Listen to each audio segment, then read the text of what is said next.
Okay, wonderful. Greetings to World Unity Week and to the Temple of the Rising Feminine.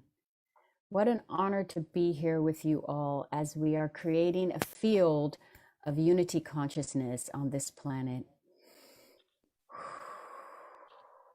Feels like such a strong blessing and such an important one and needed one. Okay, so I have a very special woman to introduce you to, and a friend, a colleague, and a past student. And yes, Veronica Lawson, hailing from Sweden, but residing in Ireland. I love it. I'm about to go over there and visit her, I wish, but right now with my spirit body only. So please let me introduce you, my darling, and tell us what we're going to do. We're all here to support you. So specifically on the panel for this work at the moment is myself, is Marian, is Magdalena, and is Alexandra. So these will be the first people we hear from, and then we'll weave in the other participants who would like to give voice to. Okay, so take it away, my dear. Thank you so much. Thank you, Mira and Sacred Female Rising. It's such an honor to be presenting, representing Sacred Female Rising, and also such an honor to be participating in World Unity Week. So thank you to them. Yeah, this the inspiration for this presentation comes from looking at and asking questions about democracy, conversation, and communication, dialogue, and ecology at this particular time in our human experience. And I want to just start off a little bit to share where I'm coming from with this, what my perspective is and how I come to feel that I have anything to offer on this subject. So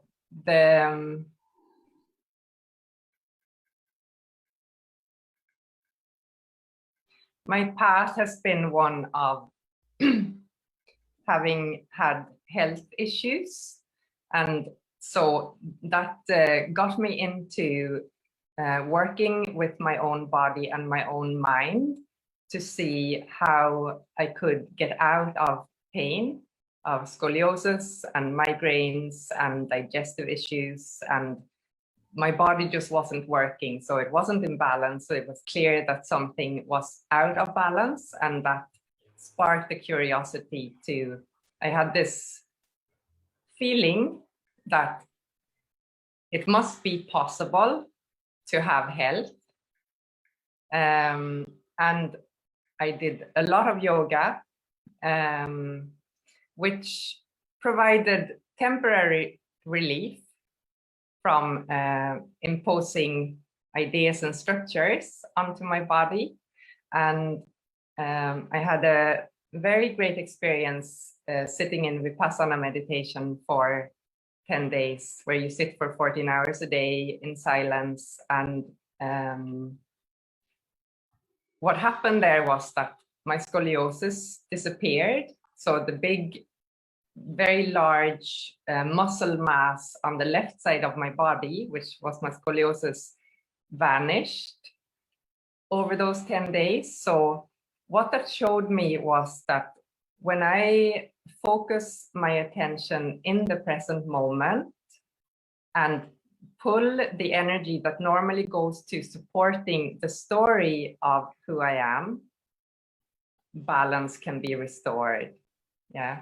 So this was great for the 10 days, only it didn't last after that because I wasn't sitting for 14 hours a day.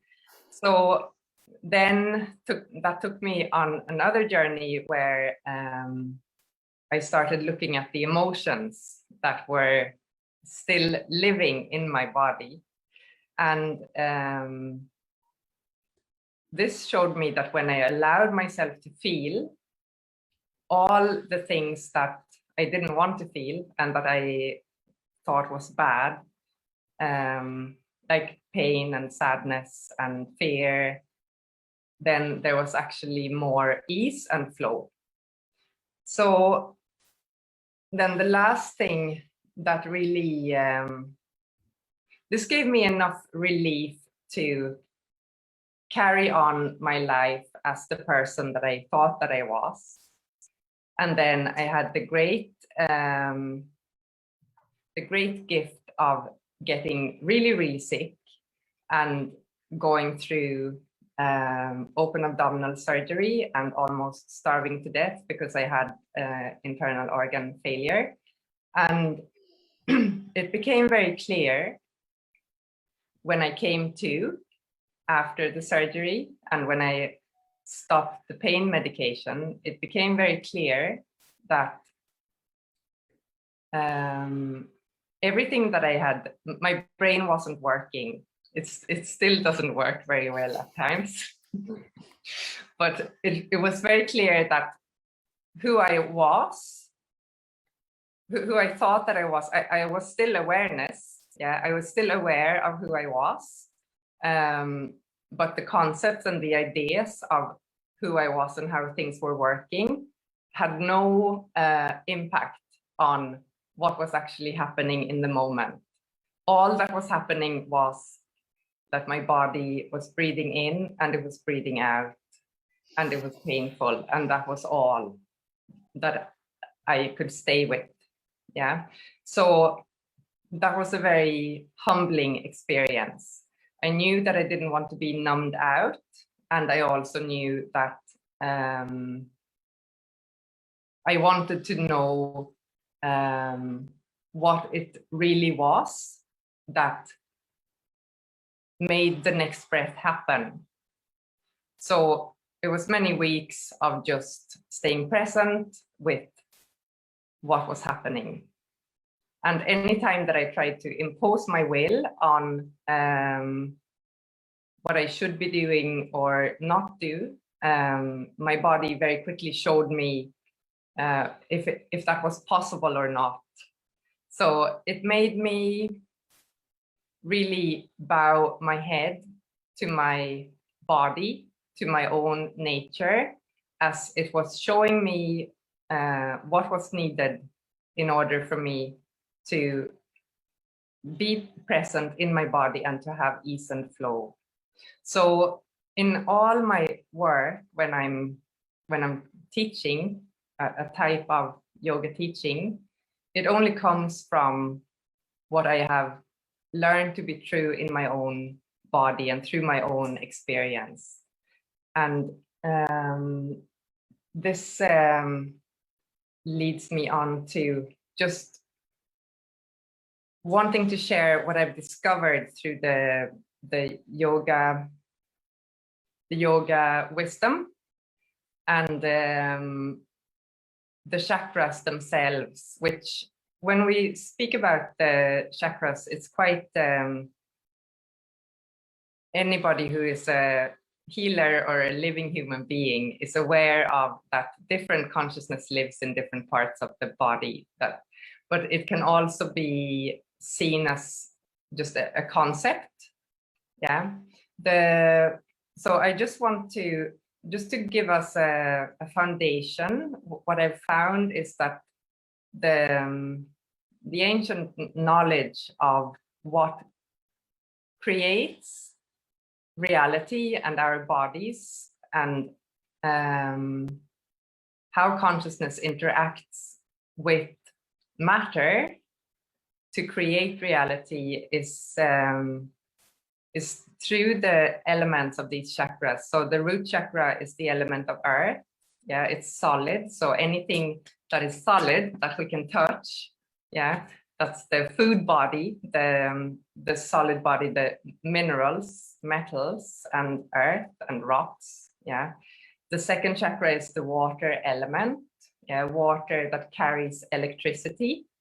So that brings us into the feeling, but also into the flow of the element that is needed for life to exist. Yeah, where energy can interact and communicate, plus and minus. Yeah, on a very, just on a physics level, that creates life itself. This is the area of the womb, obviously. Yeah, and then the third chakra is the element of fire, and more importantly is that the state of the third chakra is plasma. So it's malleable. Yeah, and this is where our identity lives, and also where we form a sense of ourself on a level of mind. Yeah, so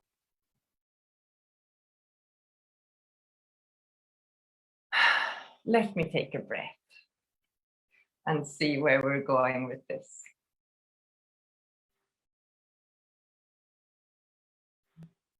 So in my journey, it became clear to me that unless I listen to my own biology, which to me, the body and nature is the same thing. Yeah, and the element of the heart chakra is air. Yeah, so we have the 4 basic elements that create our physical reality mirrored in the 4 lower chakras. Yeah,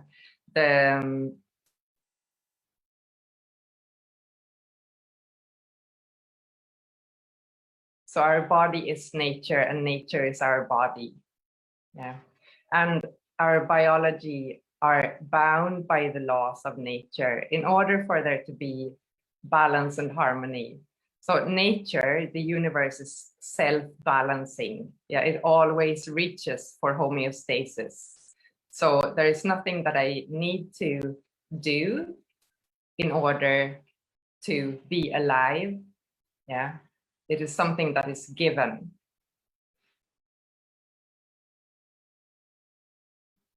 So in my watching where I was imposing my own will on my own biology and creating an imbalance, this is what led me to have a stronger sense of what is needed for me to be healthy, to be aligned with nature in my body, and to take responsibility for the choices and the actions that create balance or imbalance. So that's my experience and my perspective, but I know that everyone here is well aligned with their heart. So I'd like to pose the question, what does it, how do you listen to your own heart?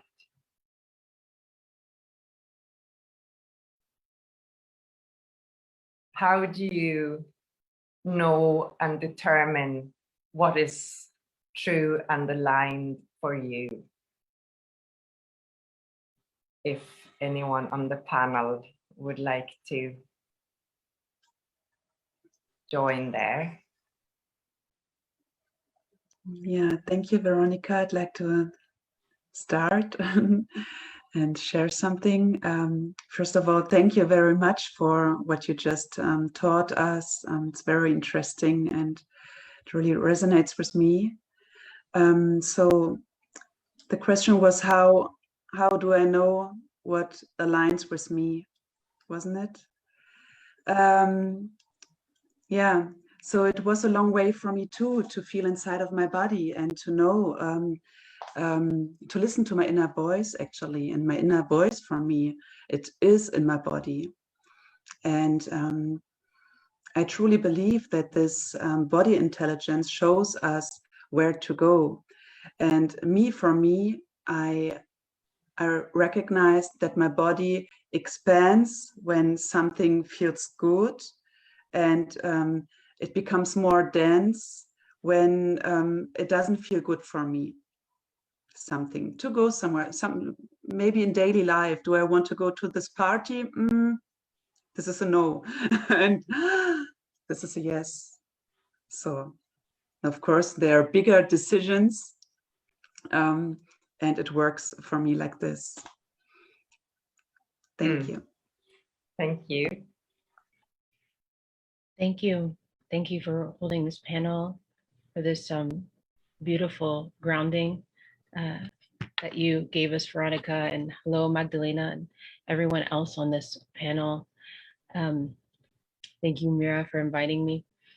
I have a similar experience with feeling the expansive, connective feelings of love and alignment.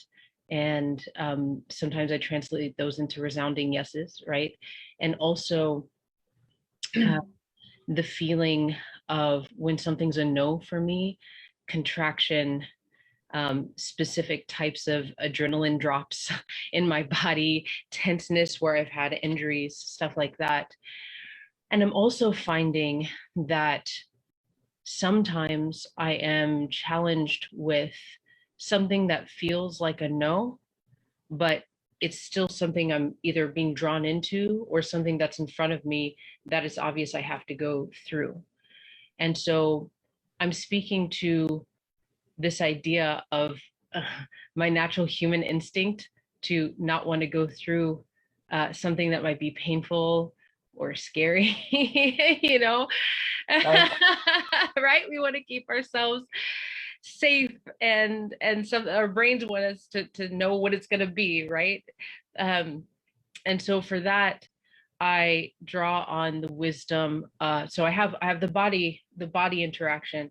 I also draw on my own spiritual team, my spirits, my ancestors, and I also do some reviewing of my instincts and my intuition. Right now, I experience my intuition rock solid all the time. It's connected to my spirit. It's the wisdom that's coming in. Following it is a whole nother thing, right? but my intuition is always correct. I believe that about everyone. My instincts, however, some of those are like conditioned throughout my life from trauma and other things. So I'm always doing a review of like, what is this instinct and why do I have this instinct? And I find that using all of these aspects, working with my spirits and ancestors, following through with my intuition, and also sharpening and working with my instinct, as well as what's happening in my body, I find that the navigation is easier, and that my heart is joyful and expansive, and also gives me grace when I need to move through things that don't necessarily feel so good. Thank you for sharing your wisdom, your embodied wisdom. I'd like to just add a thing here about the heart, the heart being not a pump, but a vortex. And it's the meeting place of spirit and matter. Yeah, it's where, like, if we look at from a yoga perspective, it's where divine consciousness meets matter. It's where the immaterial, the breath, meets and interacts with and becomes the physical body. And the Latin word for heart being core, which is where courage comes from. This is where when we stand in the feeling of this flow, it might, like, it's a continuous, like, toroidal field. Yeah, it's a contraction and an expansion. It's a contraction, it's an expansion. And whenever we breathe into that and check what is it that is true, it might feel uncomfortable. It's not always going to feel nice. Like, it's so easy to say, oh, if it's from the heart, it's always going to feel lovely. It might feel like shit. Yeah, it might feel super scary. But when the heart beats, when we know that there is a power there that actually needs to be honored. Yeah. So I just wanted to put that in there. Anyone else that have followed their heart in recent times or forever? Yeah, I will try to share. I find that, like in everyday life, many times there is not much occasion for continually checking out the truth and the alignment. Like, I'm doing my stuff, but the situation now with endless lockdowns and with endless policies about vaccinations and endless fear mongering, that has really been rousing my heart out into action. It makes it almost on a daily basis unavoidable to come out and make a decision if I will speak my heart or not. Because basically on an everyday basis, I'm meeting people who are scared and fearful. Some of them want me to tell them if I get vaccinated or not. So there's something to do there. And this is when I've really noticed how that period of time has activated my heart in a whole different way, because it's really asking for clarity and truth and alignment to my truth. So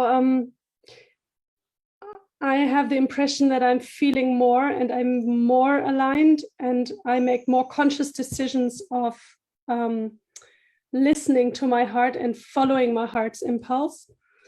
And it's scary. I really agree. There are moments in which it's very scary to follow that heart's impulse. And it's always the feeling after you've done it that tells you that you were right to be courageous. I like this connection with the heart, the cœur, and the courage. I like that closeness of those two things. I think it's very true, because to follow your heart and listen to your heart actually needs courage. I will leave it right there for the moment. And I really, I'm happy to hear your sharing, Magdalena and Alexandra, because I really can also tune into that absolutely 100%, the way you describe what's going on for you. So thank you for that. Thanks, Marianne. Oh, hey. I think I'll just jump in here for a sec and give something of a different perspective. My heart feels so much and is so active that I sort of come from a different direction. That is, I'm feeling everything. And now, and my heart is still alive. It's one of my main directive forces. And my work is with my heart, with my body, mind, is loving direction, to lovingly guide this incredible phenomenon of liquid love, and when to hold back the reins, when to allow to fill in the spaces, and so on and so forth. So yes, I think the biggest teaching I had with my heart was when I turned the corner. We spoke about this in the work with Elena Brower earlier, is to really stop my mind from guiding me, being the guiding force with all my feeling. Right. And that would, yes, you feel me, right? I had to stop that mind and all those patterns and programs, and it's a lifetime work, right? However, there was a commitment, there was a choice, and that was I'm holding back and following this impulse, this organic impulse, and then I will see where that impulse is leading me, is guiding me. Is that impulse from my heart? Is it from the instinct, like Alexandra said? Or is it from the ancestors are pushing me forward? And this is really fun.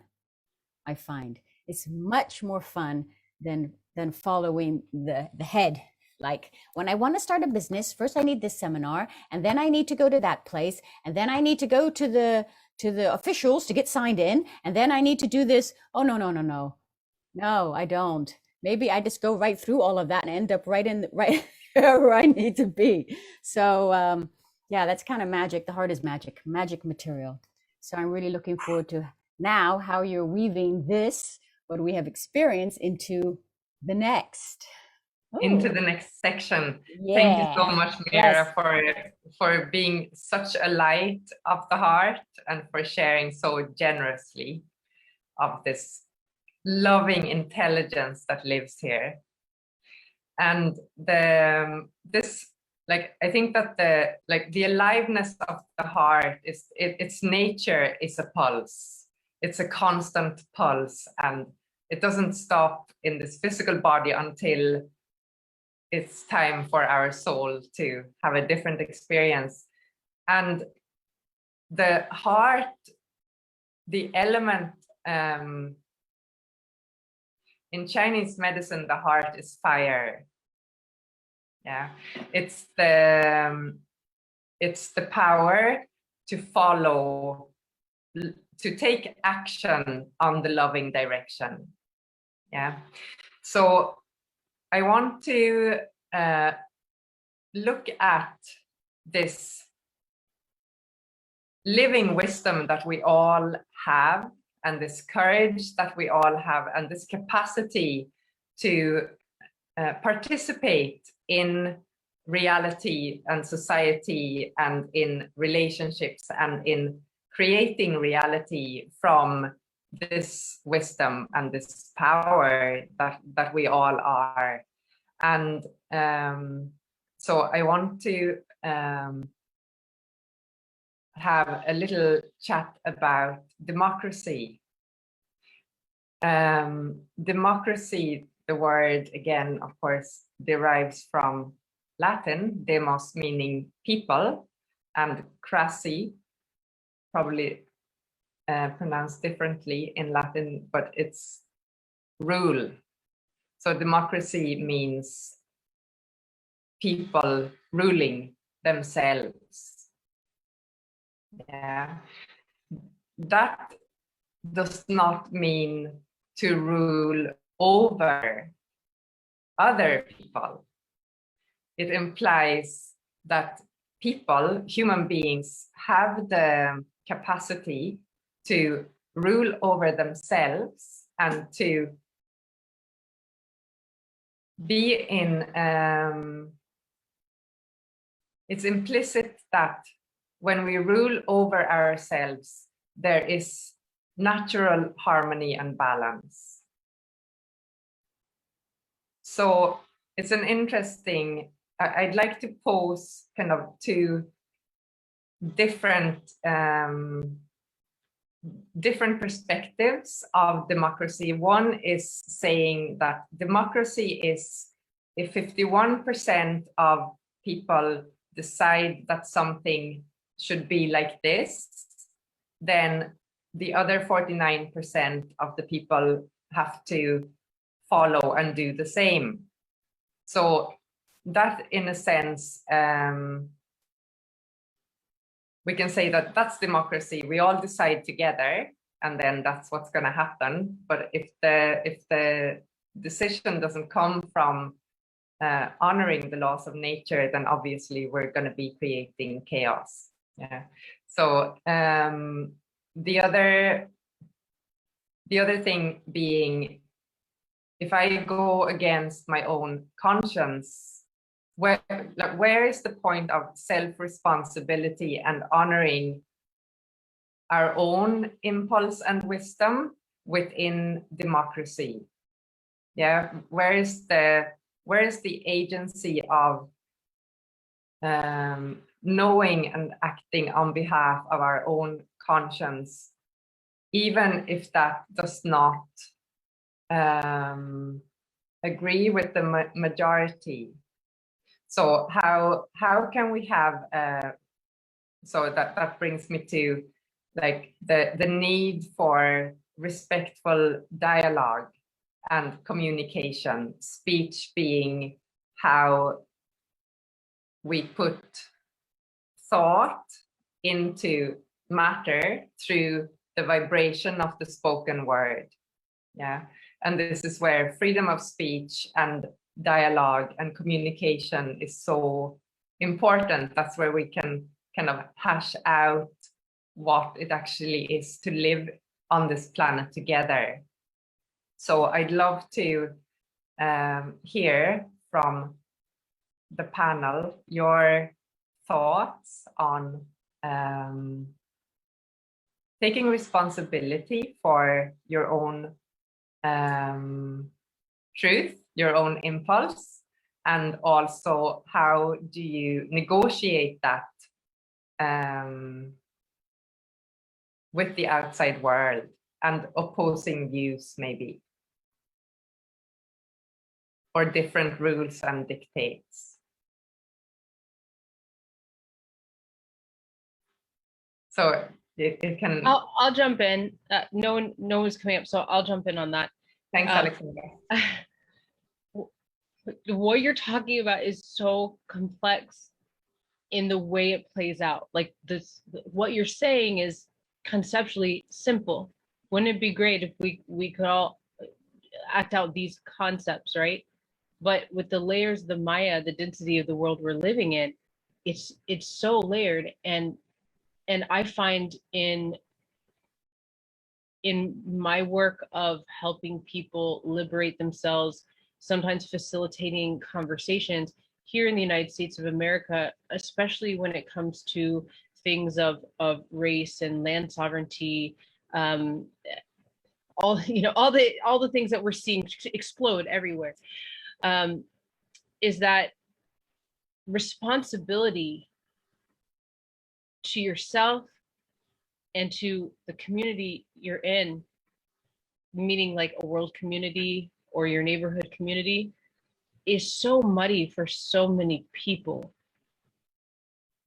The idea that, also I have to say, like, our ethics and our values in the United States are really low. What's normal for us here is garbage. So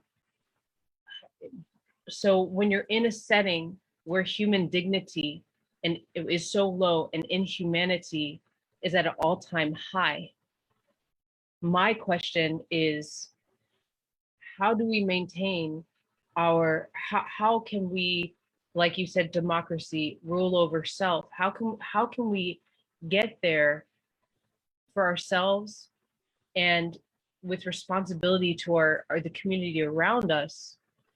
How can we get there without going through the toxic sludge of what's in front of it? It's touching everybody, whether it has to do with vaccines or race or land sovereignty or whatever. I don't know anybody who can avoid this right now. And there's a lot of stuff we all have to look at that we don't necessarily like about ourselves, or that's been passed on to us and put in our name because of the color of our skin. And so this is such a complex journey we're taking. And I think it speaks to this this idea, some people believe it, some people don't, this idea that we're in a war right now. We're in a spiritual and a psychological war. And so how do we create this the question for me is, when you tell us about, democracy, self-ruling, how do we create self-ruling in a time of war? I don't have the answers. But that's what I ended with a question, but like that's what comes up for me. Thank you so much. I'm gonna add just something that came into the space for me in that conversation with the level of fear and confusion that comes with war. Yeah, and I think we're seeing all over the planet human beings that are dispossessed of their own land. The connection to land has been severed. Yeah. The people who claim to own countries and large corporations that are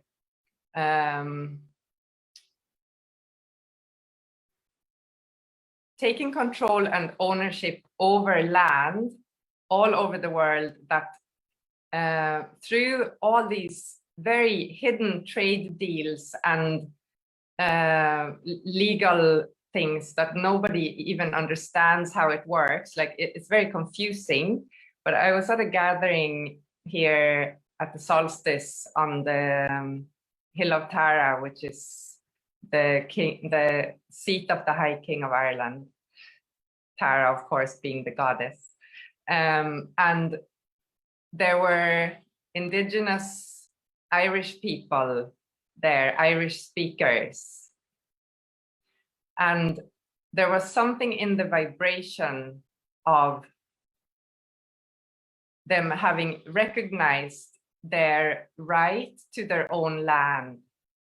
And it's my only direct experience with that, because in Sweden, people don't recognize that. But at this point in time, the field was very open, and I could just see the, I think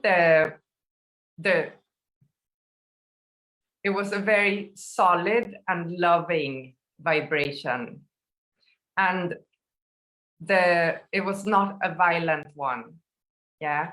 And I think for generations and generations and generations, the fact that this war is even able to take place is because of trauma and unresolved trauma and unresolved trauma. And it's so painful for us to begin to look at. And that's why when I speak of self-responsibility, it's not like a judgment or like a hard moral thing. It's the being responsible for what is alive in this body, and that is conditioning me to react from fear, and that is conditioning me to react in defense, or that is causing me to attack others. And I think that this is why it's a spiritual and a vibrational war, right? And I think that the gift of this time is that many humans are conscious enough to begin to be able to recognize what is going on a deeper level. And also, by the grace of so many amazing loving souls here, we've been able to create communities where this trauma can actually begin to leave our bodies, and we begin to recognize that together we are strong. Yeah. So sorry, that was very long. I didn't mean to put all of that. I'd love to hear from others, please. May I just say, maybe it's nice to open up the whole room now. Yeah, thank you, We'd love to hear from everyone. And when a few more people have spoken, I would love to come back to the topic of trauma. Ahe.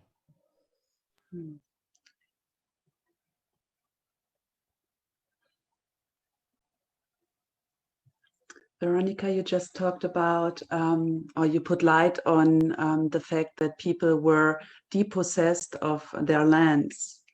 And in connection to our bodies and to the last year, this what came up for me is that there was a risk of being depossessed of our bodies too. Me, for my part, I took the responsibility for me, and I made decisions for myself, for my own body. Yeah, and I think a huge risk is when we listen, when we are obedient to other people, or to people who are in positions of power, or we think that they have power, we give them power. Instead of listening to our own body wisdom, our heart, our source, our soul, how you want to call it, and then it comes to war. Actually, then it comes to destruction. Then it comes to something which is like degeneration. And I think when we decide from our inside, also on a bigger level, like when it comes again to lands, it's not possible anymore to be depossessed of one's lands, because it will spread out, that everybody will live this kind of democracy you were just explaining to us.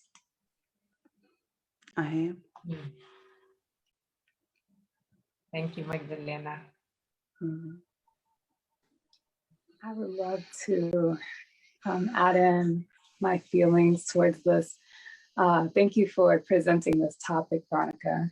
I feel like this is such an important and relevant topic, because as light workers, as shadow workers, as people who are ascending themselves, you know, we go through this delayering all the time, I feel. But now we're really seeing it in our outer world times a million. And I tend to look at it from, or I try to look at it from that perspective as much as possible, to keep me away from the fear and from the lower vibrational energy that we all can succumb to so easily, because it's pushed upon us almost at every turn.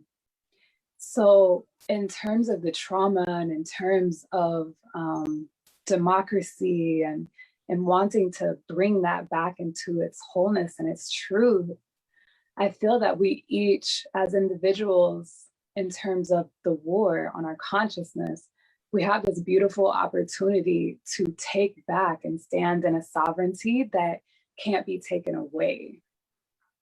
And like ripple effects, you know, it changes us from the inside out, and it changes our vibration. So our choices and our perception changes. So our personal world around us, even if it's just our bedroom or house, starts to change. And then that almost ripple effects. And I recognize that that's such a big picture, you know, it kind of almost can feel like it's bypassing in a way. And I definitely not my intention at all, but I just think of our ancestors who fought for what they had, their sovereignty at that time, you know, and it was racial and it was political, and we're seeing that now, but I see that we're taking it to the next level of sovereignty of consciousness and spirit, but it's being presented to us through race, through politics, through health and medicine. So it's like we almost kind of have to cut the veils of our society instead of just cut the veils of our own perception. So it's such a complicated subject that it's like I even have trouble deciphering it. But to me, the big picture is that our collective is ascending on massive levels, and the darkness is being exposed. Shadow workers have the opportunity to say, I'm still going to ascend. I'm going to take everyone with me that I can, and I'm going to honor everyone's journey. And I'm going to stand in my ancestors' truth and elevate it to the next level so that we can all rise as a collective. And it's not easy. And I'm still understanding myself personally. So thanks for allowing me to explore this topic and try to put it into words, you know? So thank you. Thank you, Faye, and thank you for adding that all-encompassing word of sovereignty. The sovereign, abundantly clear that 99% of humanity is in slavery, which is not sovereignty. So yeah, thank you, Faye, for adding your wisdom.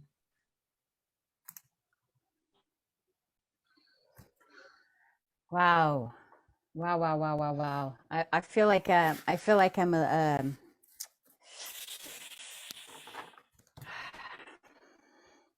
a little shit disturber right now. So I'm just going to go ahead and do that thing. Because that's the warrior in me. you know, fellow Americans, I'm half American, half English. We are being pushed into a position where we're not middle class. We are consumers. Okay. We have been conditioned to be consumers. We need to understand the difference between being a middle class and a consumer. Right? This is deep and this is real for me. And I think that's what also Veronica was touching upon. So my little bit is this. And then I'm going to sit back and enjoy the rest of the ride. The late great Russell Means, Chief, Lakota Chief. You know him from the film. He's an actor also. The Last of the Mohicans. Have you seen that film? Blessings to my brother Russell Means. And he made a very prophetic statement before he died. And he said, the rest of the world, and then i.e. he means people who are not of a certain race, or brown or black people, the rest of those people will begin to be treated like the brown or black people have been treated for the last few centuries. Right? And when I heard him say that comment, I was like, whoa, what's that about, brother? What does that mean? You know, this was 5 or 6 years ago. And I'm just going to leave that with you to chew on, because I'm feeling it now. And I've been feeling it for some years. It is really our job, our soul, our spirit job, to become responsible for who we are and what we emit on planet Earth. And no, it's not an easy job, but it's the job we came to do. Right? And ultimately, it's extremely empowering. Ultimately, it does give us our sovereignty of feeling, of thinking, of not having to go with the flow because it's easier. Right? To be able to speak up in a room with your heart attached and your mind, and speak your truth, not through rage or with discomfort, but really just because this is what I'm sharing now. Whoa. I'm not even seeing that on the Senate floor of the United States of America. I'm sorry. It is like that. That is what I see. And so what my tips are is know your family trauma, rebuild yourself, go deeper, and give your service, your loving service to something that brings love and light and community into your life, is an active part of your life. Really give your consciousness, gift your wonderful consciousness to a project where you give time, your heartbeat, your sweat, your laughter, all of those parts, and gift it to a project on planet Earth that is with consciousness and is working with love. Service, know your trauma, grow yourself up. Blessings. And thank you for showing up here and now into this room. I respect that, and I appreciate it. Ahe, ashe. Blessings, blessings, ashe, alache. I want to add one thing quickly to this. And that is that quote by that brother. One thing that became very clear in teaching anti-racism from a spiritual perspective is that I teach a lot of white people, and what I noticed is that the wound for what was going on with white populations is actually the same wound as what was going on for indigenous nations and people of color. It's just that that the wound was caused by all this trauma and caused by this big nasty beast that exploits and consumes and eats children, just at a different time on the timeline.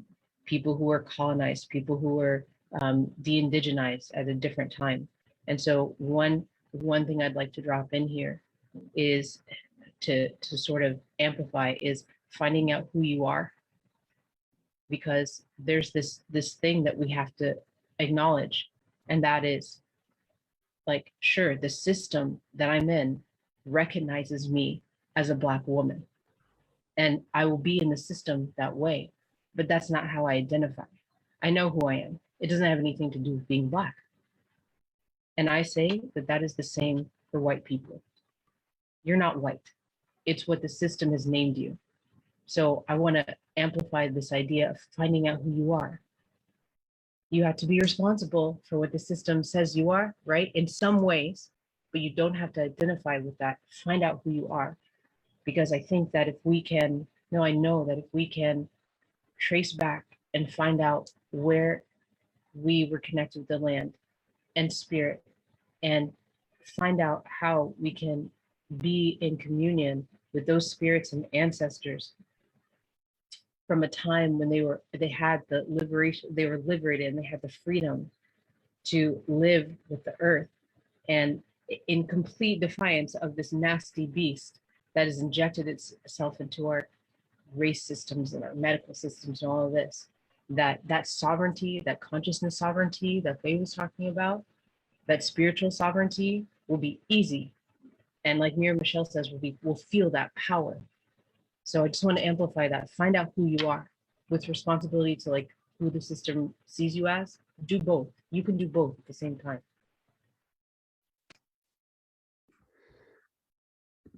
Oh, I feel the power of that. Thank you so much for sharing. And I'll just quickly add this before we hear from some other people.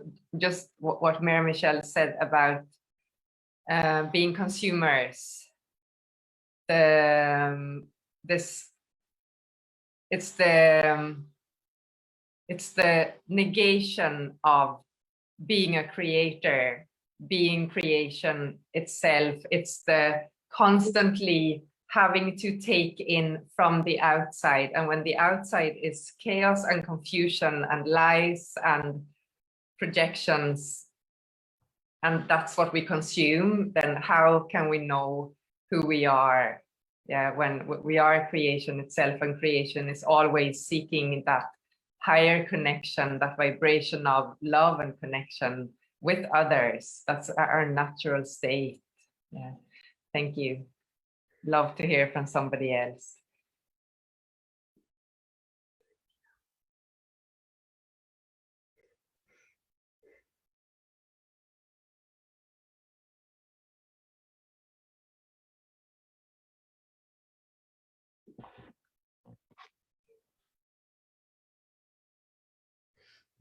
I feel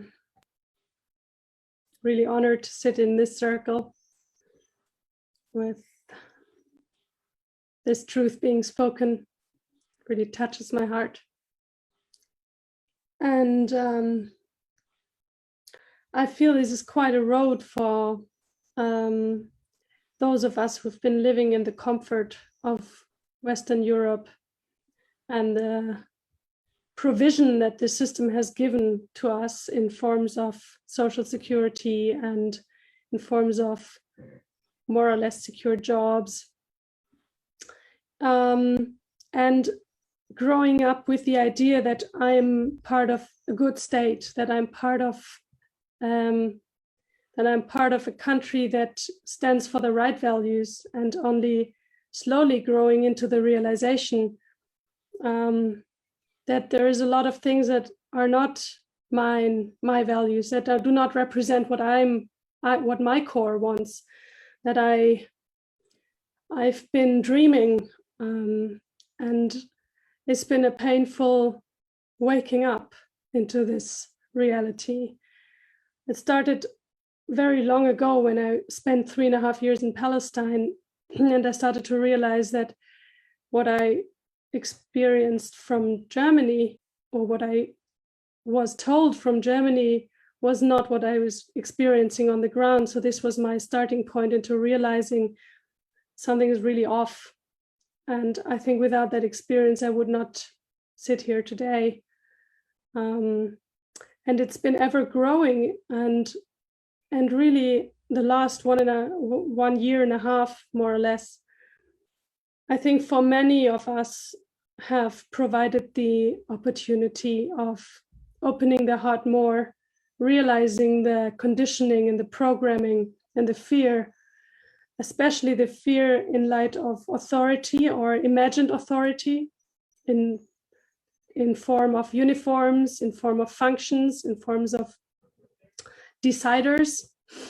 So this has been an intense journey, and I'm so grateful for it, because without this, I would never have arrived at this realization of the extent of this whole monument that has been built over centuries, and that is really falling down. It is falling down, and something else can grow. And it's really for me it's been an intense journey, stepping into the power that I got from my ancestors. And I realized how much I was supported when I did those steps. At one point, when they had the masks regulated for school children, I could not see this anymore. So I organized a little protest in my hometown here. And it was when I was doing that I realized the kind of power that is coming if you actually make that step. If you're not just saying somebody else should do it, but if you are putting yourself on the line, you're doing that thing, you are registering a protest, you are putting yourself on the market square, and you are taking the mic, and you are singing songs of freedom, and no matter what happens, you're right there. And I felt I have very strong ancestors, and I felt them, and I acknowledged them right there on that market space in front of the people, and I thanked them, and I said, this is for all of us. And so, yeah, this has been a great transformational journey that is still going on. And sometimes I find myself in places of weakness that I wouldn't have expected to find myself back in, just because somebody will not accept my exemption from wearing a mask, for example. Then I realize how shaky my position is, in a way, how little I have practiced standing in my sovereignty, how little I have practiced opposition and real protest. So this is a really long and very, yes, it's really, that's all I want to say. Sorry, just really touched about this whole thing and what it provides to us. Thank you. Thank you, Marion, and thank you. Yeah, thank you. Thank you, everyone, for sharing this medicine of the heart, this living power of who we are. And thank you, everyone, for showing up here. I'm also just finding my way through the layers of conditioning in my nervous system. And I'm so grateful to all of you that are sharing so bravely and generously to allow me to rise, to allow all of us to rise.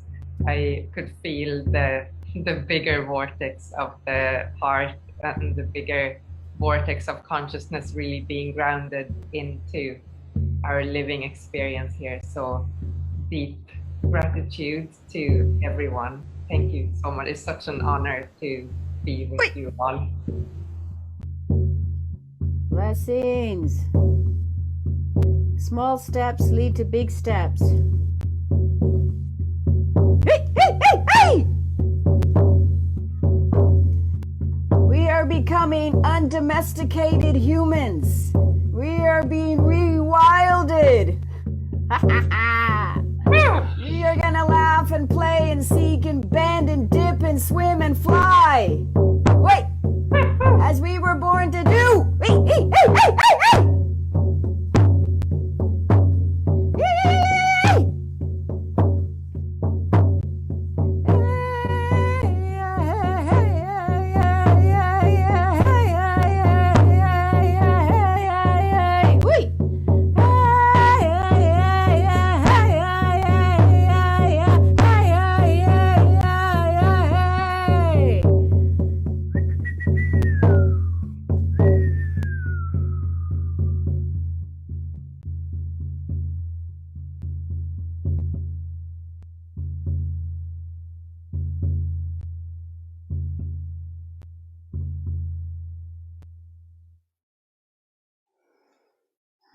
for our humanity, for all of our relatives,